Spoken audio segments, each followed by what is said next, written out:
but I'm going to read a poem. It's a tiny bit long. It's a narrative poem about this experience I had meeting Yehuda Amichai, who was a very famous poet in Israel. And anyway, I'm going to explain just a couple of Hebrew words here.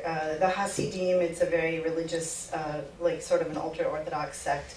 And there's a little village they live in, or a lot of Hasidim live in, called Tzvat. And there's reference here to one of Amichai's poems called The Last Benjamin of Tudela, who was a very famous rabbi, and Yehuda Amichai thought of himself as sort of having this lineage. And a cherut is a taxi. So this is called Psalm for the Last Benjamin of Tudela. Who, if we laughed, would hear us among the rooftops of Jerusalem? Who would scuffle out the door of his home in faux fur slippers to peek up at two intoxicated girls cooing of love? All I'd read that summer was Torah and Talmud, the plaques inside Herod's tomb, the baby Hebrew alphabet, palms of soldiers in the late dim light of bars for shekels down my shirt. 3 weeks into the Negev, writing sonnets to Moses, crossing dried creeks strewn with the carcasses of dead sheep, thin tea and the bright pucker of olives with Bedouin. Then the stint in Tzvat, Holland burning after Shabbos, studying Kabbalah with the Hasidim, davening love songs to the God with whom I argued like a bitter housewife. Still, you were legend, kites over the city walls, laundry hanging in the old city, the fist that was once just a hand with fingers. You made us ache with your words like boys did with their guitars, playing Stairway to Heaven in the cricket-lit darkness of the occupied north. So Tommy and I shimmied the wrought iron gate of the Chabad house late in August, a bottle of wine and your book in our backpack, our soft leather sandals tapping the quiet stone streets.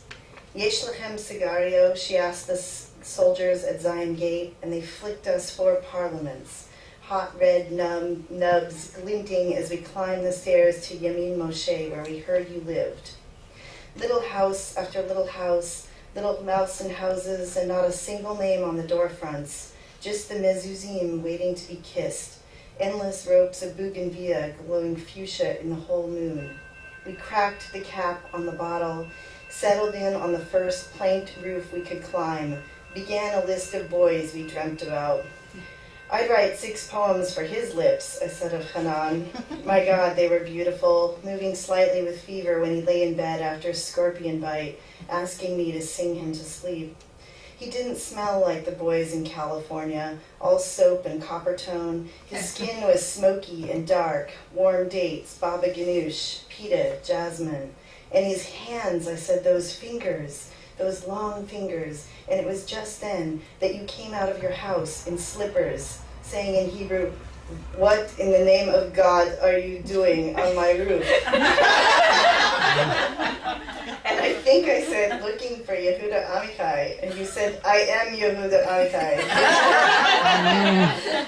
Shaking your finger at us. And I thought you were being silly, that you were really Moshe Rubenbaum or Yehoshua Gewalt, until you said, "And please get off my ceiling." And we began the descent, one of our cigarettes rolling as we shifted, landing at your feet. "What is this?" you asked. And we looked at each other and purled into laughter. And I said, "Cigario Parliament?" proud of my fluency and sounding like a displaced Italian. And with your head nodding and your eyes rolling, you opened the door to your home.